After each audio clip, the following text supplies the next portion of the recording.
marked wrong for bad math. The human student responded calmly. The lecture hall stretched upward like the inside of a massive seashell.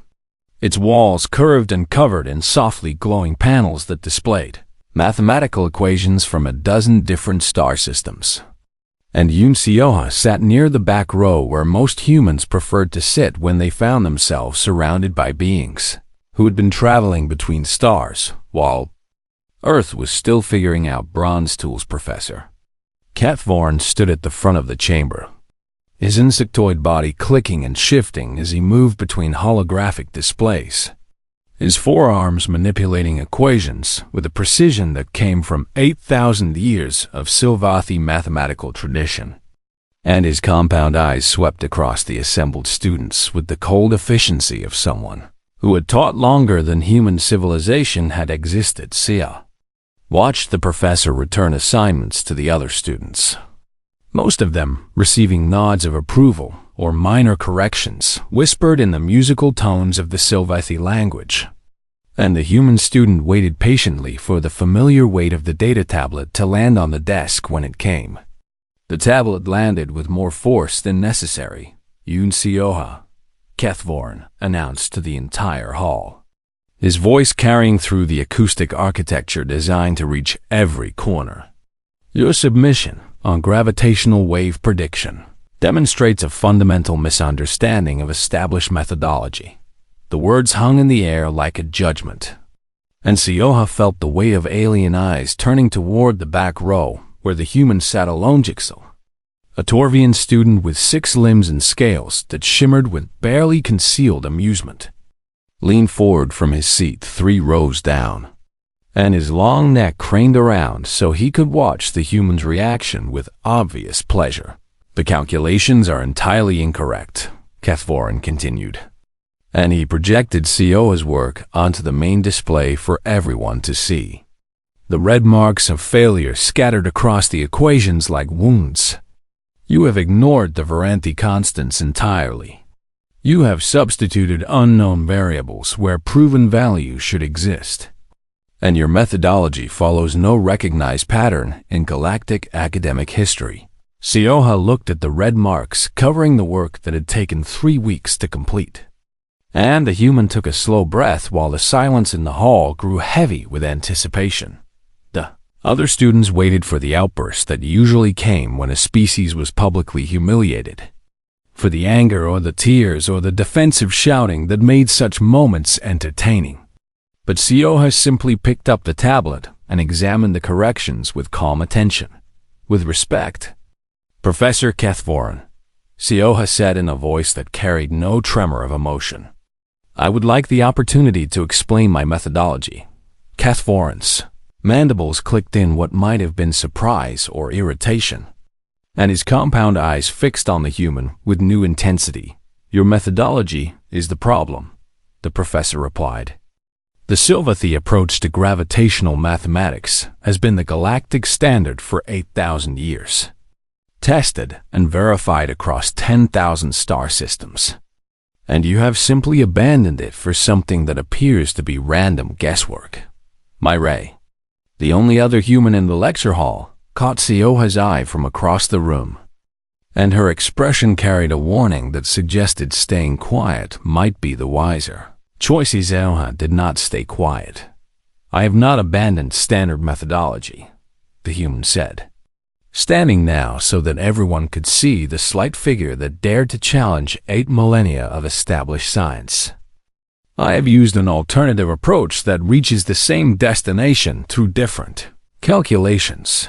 Jigsaw made a sound that translated roughly as laughter, and several other students joined him, their various anatomies producing sounds of amusement in dozens of frequencies. There is no alternative approach, Kathvorn stated with absolute certainty. There is the correct approach, and there is error, and your work falls firmly into the second category. The professor turned away as if the matter was settled, but Seoha's voice stopped him. Then I request a formal review hearing, the human said, and the words transformed the atmosphere in the hall from amusement to genuine surprise. A formal review hearing was a serious matter. An official challenge to a professor's judgment that would be heard by senior faculty and could have consequences for both parties involved. And students rarely requested such things, unless they were absolutely certain of their position. Kethvaran turned back slowly, his insectoid body making small clicking sounds that indicated deep consideration. "You understand what you are asking," the professor said. "And it was not a question, I do," Sioha replied. "You understand that if the review finds your work to be as flawed as I have stated, you will face academic probation and possible removal from this institution." "I understand." The silence stretched out as professor and student regarded each other across the vast space of the lecture hall. And for a moment, it seemed as though millennia of galactic civilization faced off against a species that had only left its home planet within living memory. "Very well," Kethvaran finally said. "The review will be scheduled within 10 standard rotations, and you will have the opportunity to defend your so-called alternative approach before the Chamber of Academic Standards." The professor swept out of the lecture hall without another word, and the students began to disperse with excited chatter about what they had witnessed. Ejixel approached Sioha before the human could gather the scattered materials and leave, and the Torvian 6 limbs arranged themselves in a posture of condescending amusement. "You have made a serious mistake, human," Jixel said, his translator rendering his words with barely concealed contempt. "Kethvaran has been teaching gravitational mathematics since before your species discovered fire, and you think you can challenge his judgment with your primitive Earth calculations." Sioha finished collecting the materials and looked up at the towering alien with an expression that gave away nothing. "We will see," the human said simply. "Yes." Jixel agreed with a smile that showed far too many teeth. "We certainly will. And I look forward to watching you fail publicly before the entire Academic Council." The Torvian departed with his group of friends, their various sounds of amusement echoing through the emptying hall. And Sioha was left standing alone with a failed assignment and the weight of an entire mathematical tradition to overcome. Her found Sioha outside the lecture hall, and her face was tight with worry as she fell into step beside her friend. "What are you thinking?" she demanded, challenging Kethvaran directly like that, in front of everyone. "Requesting a formal review when you know how these institutions work." Sioha kept walking toward the dormitory section of the station, and the endless stars beyond the transparent walls seemed very far away. "I am thinking that my calculations are correct," Sioha said. "I am thinking that just because something has been done one way for 8,000 years does not mean it is the only way. I am thinking that humanity did not come this far by accepting failure without question." Myray grabbed her friend's arm and stopped them both in the middle of the corridor. "And what if you are wrong?" she asked. "What if human mathematics really is just too different from galactic standards? And what if you get expelled and sent back to Earth as a cautionary tale about humans overreaching their position?" Sioha considered the question with the same calm attention given to mathematical problems. And when the answer came, it was steady and sure. "Then I will be wrong," the human said. "But I will not accept being marked wrong without having the chance to prove otherwise. And if that is overreaching, then perhaps humanity needs to do more overreaching." The two humans stood in the corridor of a space station that housed the greatest minds of 1,000 civilizations. And somewhere in the depths of that ancient institution, a professor was already preparing to crush a student who dared to challenge the established order. Sioha felt no fear, only the familiar calm that came from knowing exactly what needed to be done.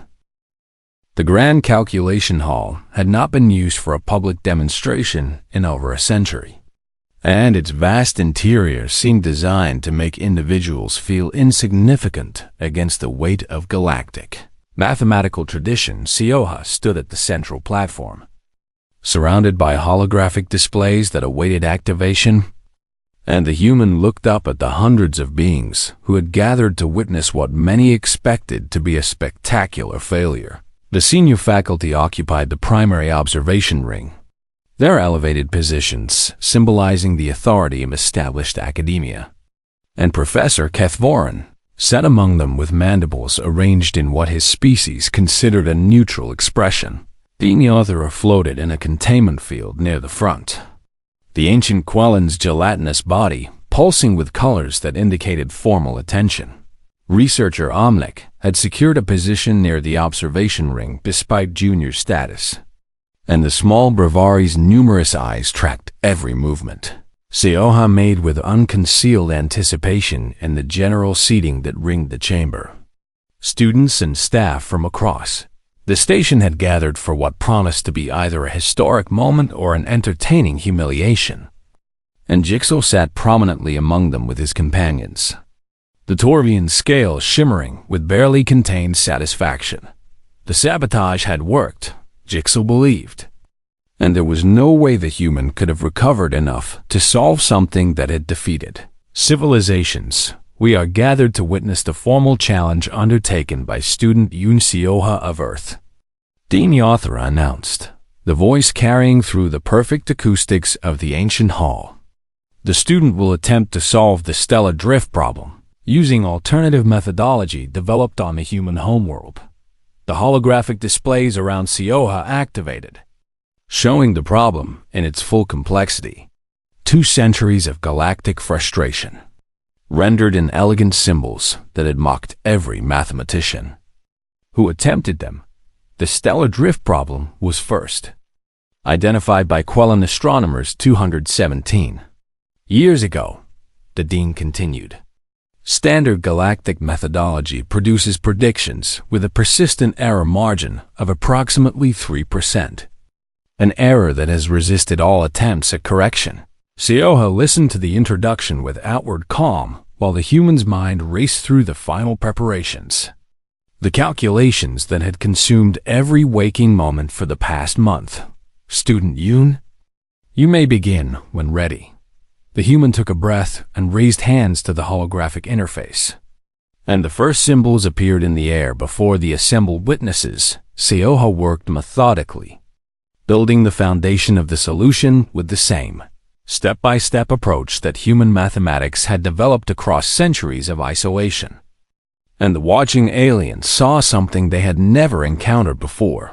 The calculations looked wrong to eyes trained in galactic standards, full of apparent shortcuts and unfamiliar manipulations that seemed to ignore established rules entirely. Professor Kethvorin leaned forward in the observation ring, his compound eyes tracking symbols that made no sense within his frame of reference, and his mandibles clicked with what might have been confusion or growing concern. Omnic watched with different eyes, the Bravari recognizing patterns even where the mathematics were unfamiliar, and the small researcher began to nod slowly as the picture became clearer. Sioha moved through differentiation and integration techniques that had no direct equivalent in galactic mathematics, treating the problem as a series of limits approaching infinity rather than a fixed equation to be balanced.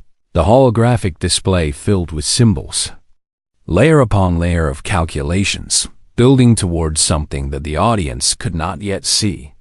And the human worked in silence, broken only by the soft sounds of the interface responding to commands. An hour passed, then 2. And still Sioha worked without pause. Myray watched from the general seating, with hands clasped tightly together, and she saw the exhaustion that her friend refused to show, the weight of sleepless nights and the strain of pushing human cognition to its limits. Jigsaw's confident expression had begun to fade around the 90-minute mark, when it became clear that the human was not simply going through the motions of a doomed attempt, but actually building something substantial. The third hour brought Sioha to the critical juncture, the point where every previous attempt had encountered the error margin that refused to disappear, and the entire hall seemed to hold its breath as the human approached the moment of truth. Sioha paused for the first time since beginning, and the human looked at the calculations surrounding the platform like a maze of logic and theory constructed entirely from the traditions of a single isolated world. The error occurs because standard methodology treats stellar drift as a constant rate phenomenon, SciFi said. The first words spoken since the demonstration began. But drift is not constant. It accelerates and decelerates based on gravitational influences that change over time. The human manipulated the display to highlight a section of the calculations. Human mathematics developed something we call instantaneous rate of change, SciFi continued. It allows us to measure not just where something is going, but how fast that destination is itself changing at any given moment. Professor Kethvoran's clicking had stopped entirely, and the ancient Sylvathy stared at the display with an expression that compound eyes rarely showed. Something that looked almost like recognition. By treating drift as a dynamic variable rather than a static one, SciFi said, we can account for the cumulative effect of micro changes over time. Changes too small for standard methodology to capture, but significant enough to produce the persistent error margin. The human returned to the calculations with renewed intensity, and the final sequence of symbols flowed onto the display with the confidence of someone who knew exactly what the answer would be when SciFi finished. A single number appeared at the center of the holographic display, the predicted position of a specific stellar cluster. 200 years from the current moment, Dean Yothera activated the verification system, and the prediction was compared against the observational data gathered from the Kovani Observatory and 12 other galactic monitoring stations. The numbers aligned perfectly, zero error margin. The silence in the grand calculation hall was absolute. Hundreds of beings from dozens of species staring at a result that should have been impossible. Produced by methodology that officially did not exist, Omnic was the first to respond. The small Brevari's multiple hands coming together in a gesture that the translator identified as applause. And the sound broke the spell that had held the audience frozen. Others joined. Students and faculty and observers who had come expecting failure and instead witnessed something that would be discussed in mathematical circles for generations. Professor Kethvoran remained motionless in the observation ring, compound eyes fixed on the display where the zero error margin still glowed with quiet triumph. Dean Yothera floated closer to the platform, the ancient Quellen's body pulsing with colors that indicated deep consideration. Student Yoon, the dean said, and the voice carried the formal weight of galactic academic authority. This committee formally requests that you submit your methodology for integration into the Galactic Academic Database, to be studied, verified, and potentially taught alongside established approaches. SciFi bowed in the human fashion, a gesture of respect that most alien observers did not recognize but somehow understood. It would be my honor.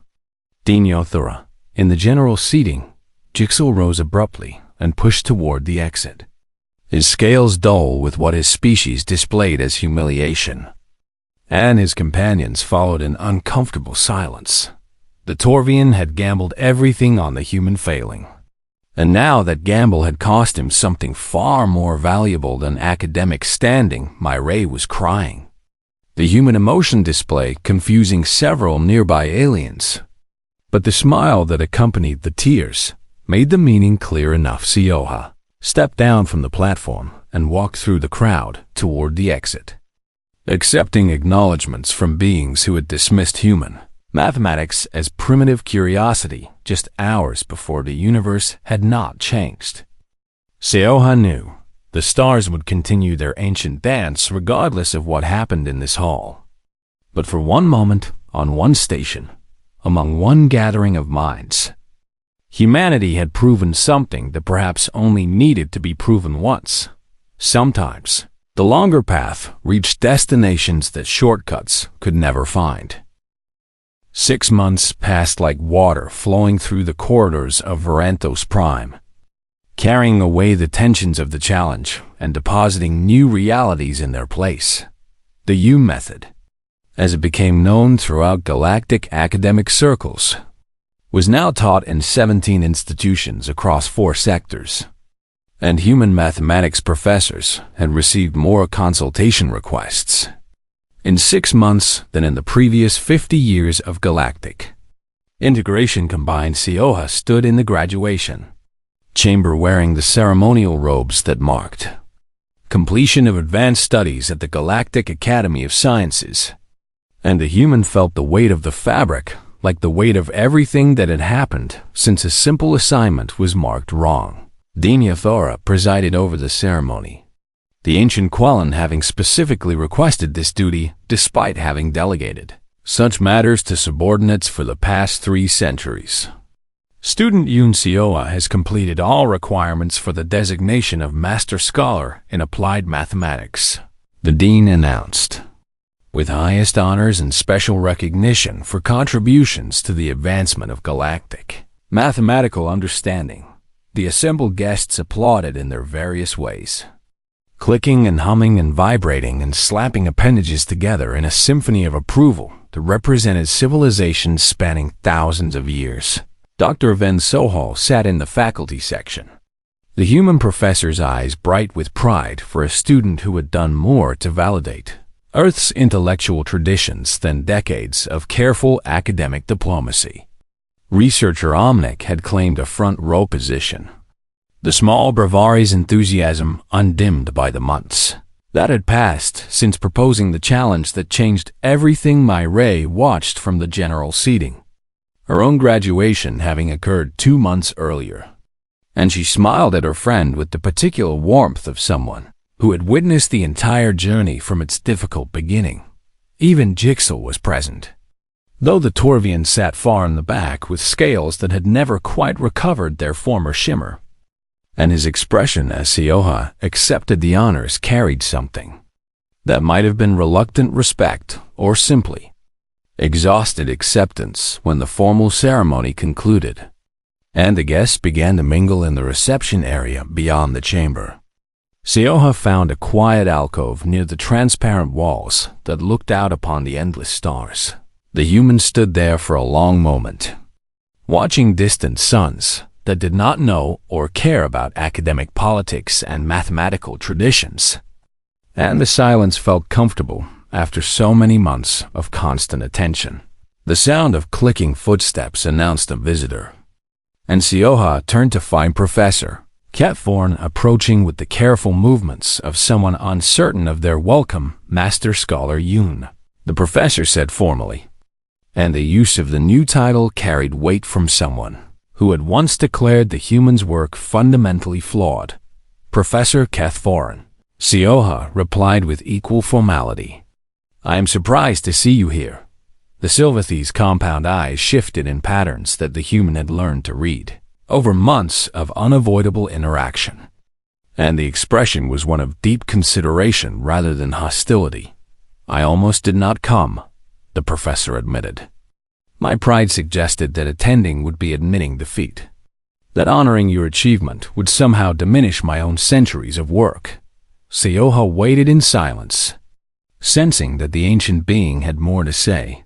I was wrong about your mathematics, Catthorne continued, and the words emerged slowly as if each one required effort.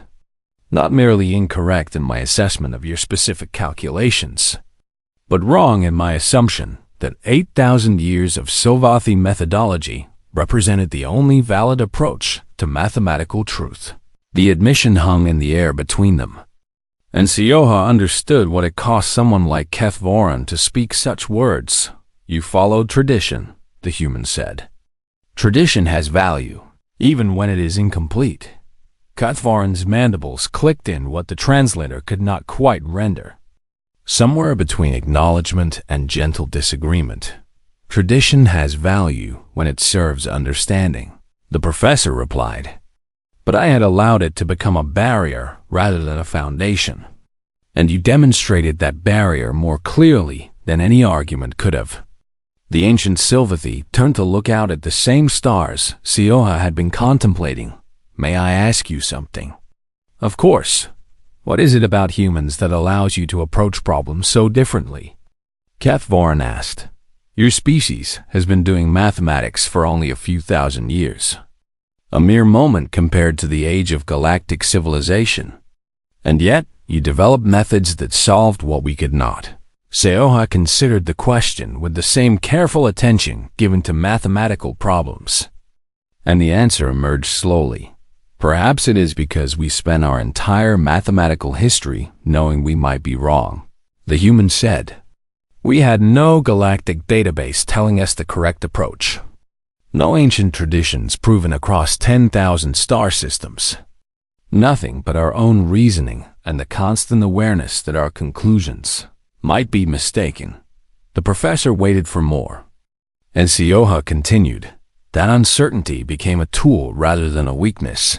The human explained. When you know you might be wrong, you look for different ways to check your work. Different paths to the same answer. Different methods that might catch errors your preferred approach would miss. Kefvarn's compound eyes fixed on the human with an intensity that felt different from the hostile scrutiny of months past.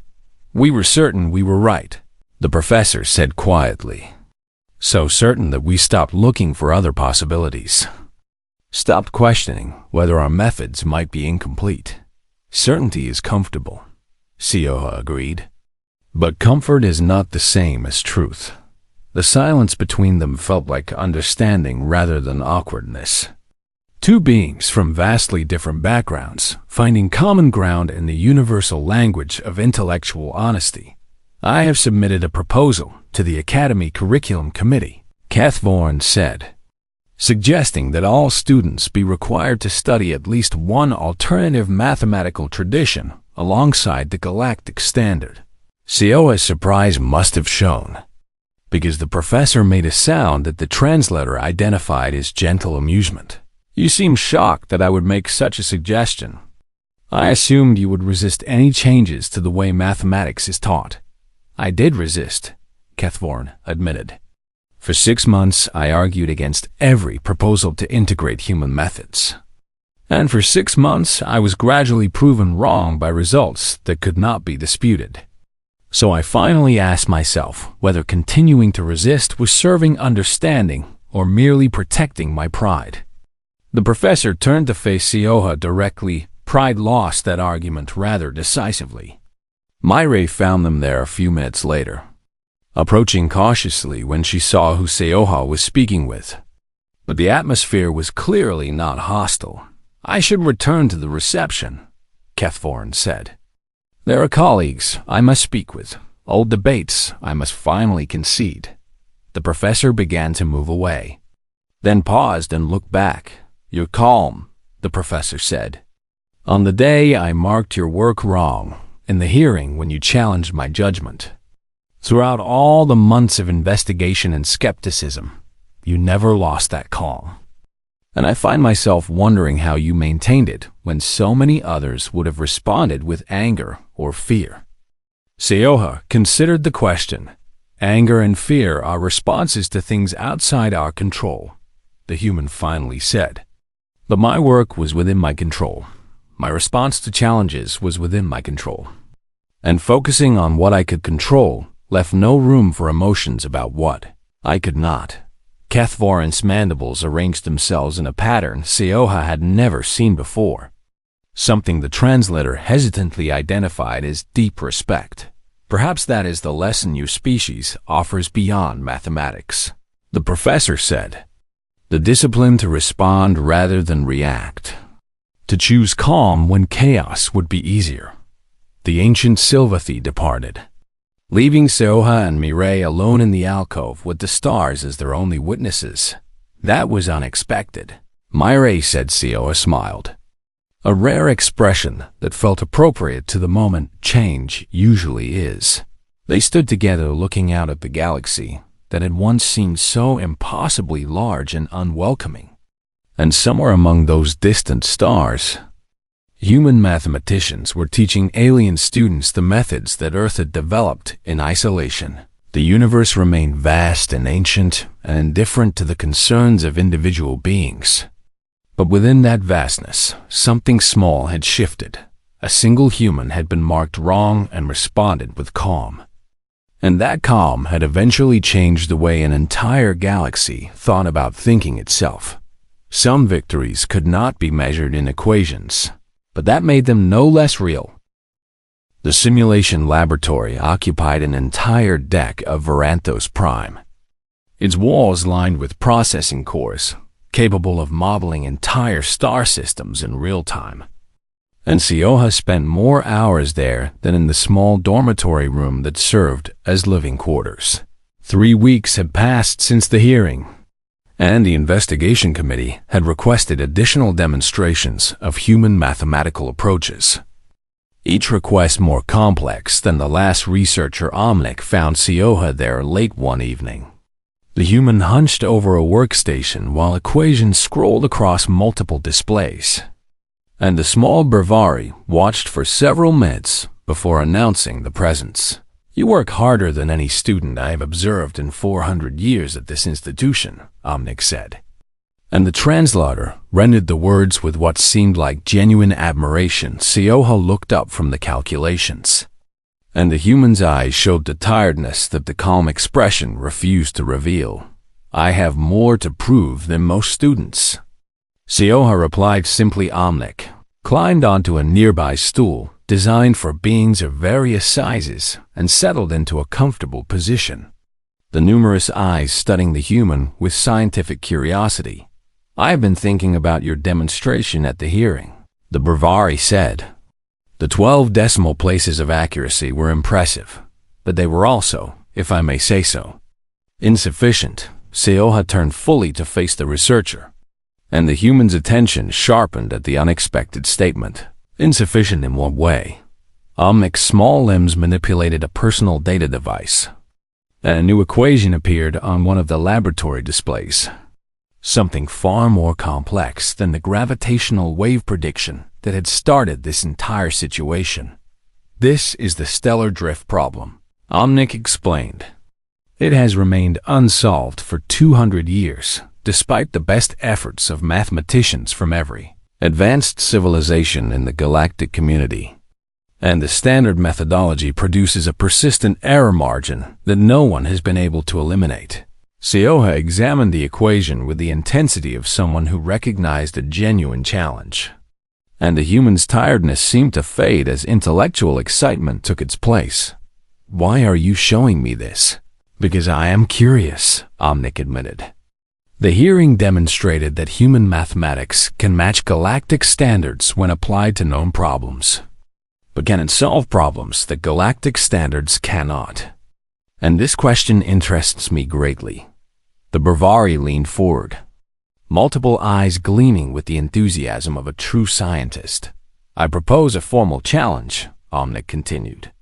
"You will attempt to solve the stellar drift problem using human methodology, and if you succeed, it will validate your alternative approach beyond any possible dispute." Sioha considered the proposal, and the weight of what was being offered became clear in the silence that followed. "And if I fail?"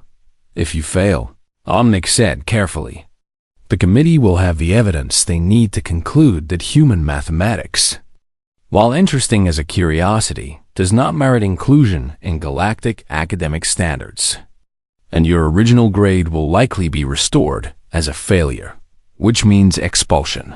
Almost certainly, Sioha looked at the stellar drift problem displayed on the screen.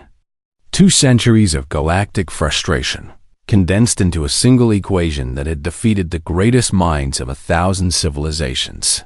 How long would I have? "The committee meets again in 30 standard rotations," Omnic replied. "That would be your deadline. 30 days to solve what no one had solved in 200 years. And the penalty for failure would be the end of everything Sioha had worked for since arriving at this station." "I will do it," the human said. Omnic made a sound that translated as pleased satisfaction, and the small researcher departed with promises to provide any resources the laboratory could offer. The nights that followed blurred together in a haze of calculations and theories, and Sioha worked until exhaustion forced brief periods of sleep, only to wake and return to the problem with renewed determination. Myray visited when she could, bringing food that Sioha often forgot to eat. and concern that the human appreciated but could not fully address. "You are going to destroy yourself over this," Myray said during one such visit. Watching her friend scribble equations on a physical notepad, the way humans sometimes preferred. "Is it really worth your health to prove a point to people who already decided you were wrong?" "It is not about proving a point," Sioha replied without looking up from the calculations.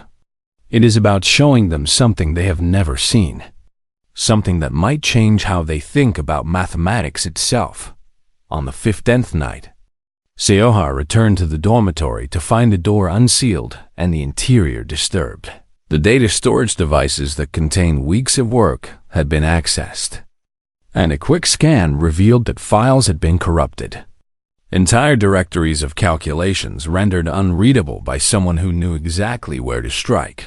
Sioha stood in the middle of the small room and felt the weight of what had been lost. And for a long moment, the calm that had carried the human through every challenge seemed close to breaking. The security system showed nothing useful, the saboteur having been careful to avoid detection. But Sioha knew without question who was responsible. Jigsaw had been watching and waiting. And when the moment came to strike, the Torvian had taken everything. Myray arrived minutes later, having heard about the breach through the station's gossip network, and her fury filled the small room like a storm. "We have to report this," she insisted. "Jigsaw cannot be allowed to get away with destroying your work, and the administration has to do something." Sioha was already seated at a backup terminal, fingers moving across the interface with purpose. "There is no proof that Jigsaw was involved," the human said calmly. "And even if there was, filing a report would take time we do not have. Create a distraction we cannot afford and change nothing about the fact that the work is gone. So you are just going to let him win." Sioha looked up at Myray with an expression that held no anger, no fear, and no desire for vengeance. Only the steady determination that had become the human's defining characteristic. "He has not won anything," Sioha said. "He destroyed files, but he did not destroy what is in my mind. And I remember the calculations well enough to rebuild them." Myray stared at her friend with something between disbelief and awe. "You remember weeks of complex mathematical work." "Most of it," Sioha admitted. "The rest I will reconstruct, and I will do it faster this time, because I already know which approaches failed. But why not at least tell someone what Jigsaw did? Even if you cannot prove it, just so there is a record." Sioha considered the question while continuing to work at the terminal. And the answer came slowly, "Because revenge is a distraction," the human said. "It takes energy and attention that I need for the mathematics, and it changes nothing about the problem I have to solve. So it serves no purpose except to make me feel better temporarily while making my actual goal harder to achieve." The human paused and looked directly at Myray. "Jigsaw wants me to fail," Sioha continued. "That is his goal, and everything he does serves that goal.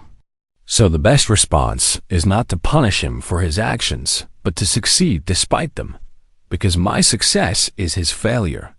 And that is the only revenge that actually matters." Myray sat down heavily on the narrow bed, and her expression shifted from anger to something that looked almost like pride. "You are either the wisest person I have ever met," she said quietly, "or the strangest." Sioha returned to the calculations with the faintest hint of a smile. "Perhaps both." The reconstruction took 11 days. 11 days of intense focus that pushed the limits of human memory and endurance. And when the last file was restored and the last calculation verified, Sioha was left with 4 days to complete what 200 years of galactic genius had failed to solve.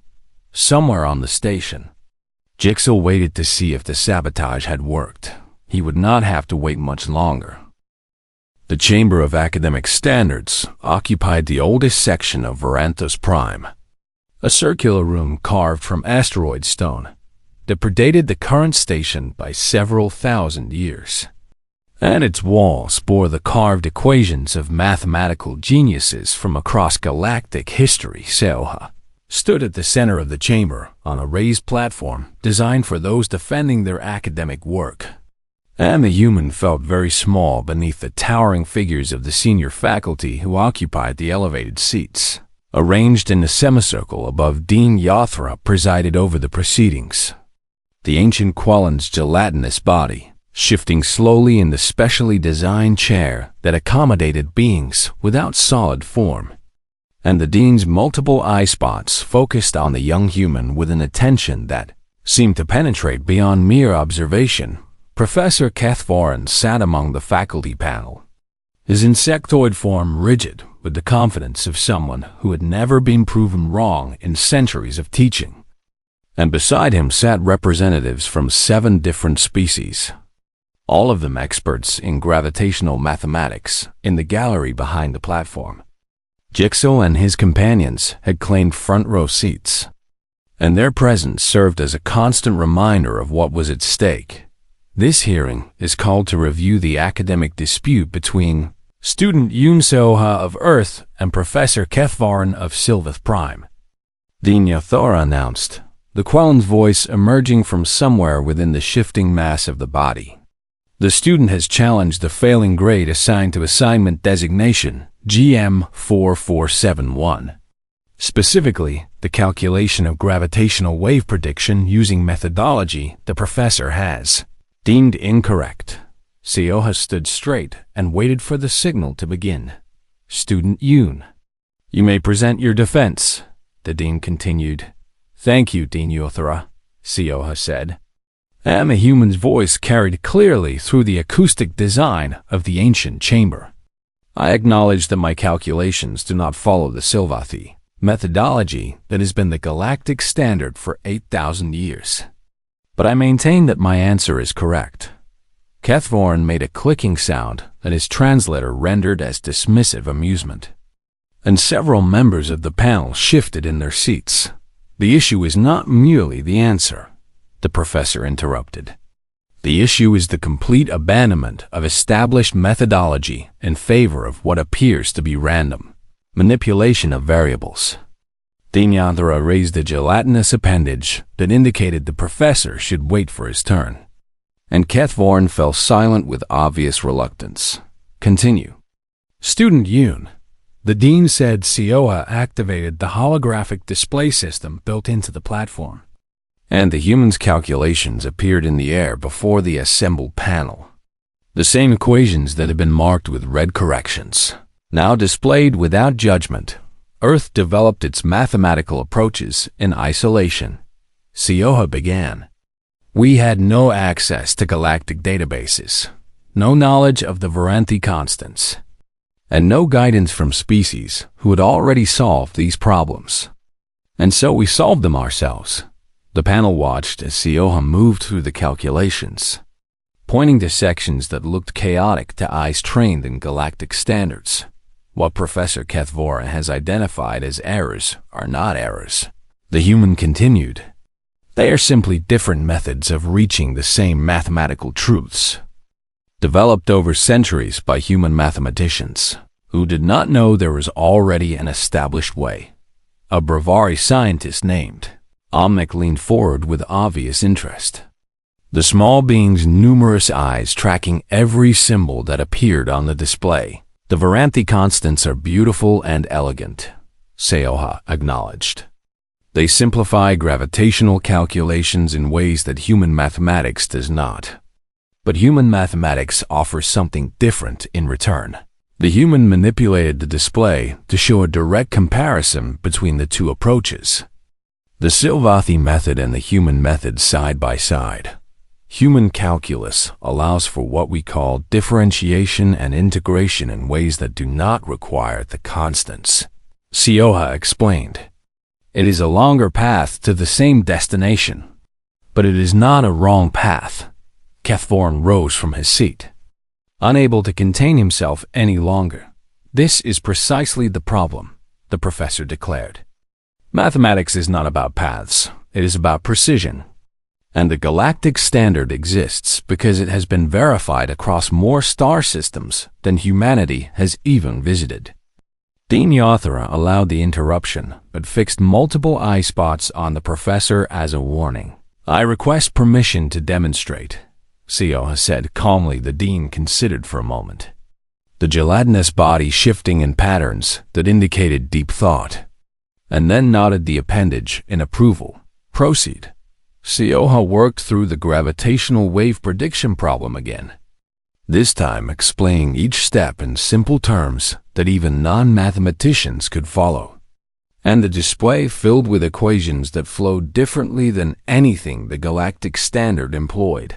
The human used terms that translated awkwardly into common galactic. Concepts like limits and derivatives and integrals that had direct parallels in alien mathematics, but approached them from unfamiliar angles. When Sioha finished, the final number appeared on the display, and it matched the known observational data perfectly. "That number," Omnic spoke up, the Bravari's voice high and eager, "that matches the Corvani Observatory readings from 60 years ago. The readings that the standard methodology could only predict to 9 decimal places." Sioha nodded and adjusted the display to show the decimal comparison. Human methodology predicts to 12 decimal places. The human said simply. Silence filled the ancient chamber as the panel members examined the numbers before them, and even Kethvoran's clicking had stopped as the professor stared at the display with compound eyes that had never seen such a result. Dean Yothra spoke into the silence. "Professor Kethvoran, do you have a response to this demonstration?" The Silvathi professor's mandibles worked for several seconds before any sound emerged.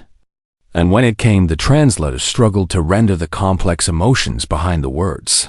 "The methodology is unconventional," Kethvoran finally said, "and I maintain that it should not be taught as standard. But I cannot dispute the accuracy of the final calculation." This was not an admission of error, Sioha knew, but it was as close as any ancient professor had ever come to acknowledging a student might have something valuable to offer. "This matter requires deeper investigation," Dean Yothra announced. "The failing grade assigned to student Yoon's work will be suspended pending further review of human mathematical methodology by a committee of appropriate experts in the gallery." Jissel's scales had lost their amused shimmer, and the Torvian watched the proceedings now with an expression that suggested his entertainment had transformed into something else entirely. Dr. Ven Sohal, the human professor of applied mathematics who had been called as a potential witness, smiled quietly from the faculty section where she had been waiting to speak if needed. "This hearing is concluded for today," Dean Yothra declared.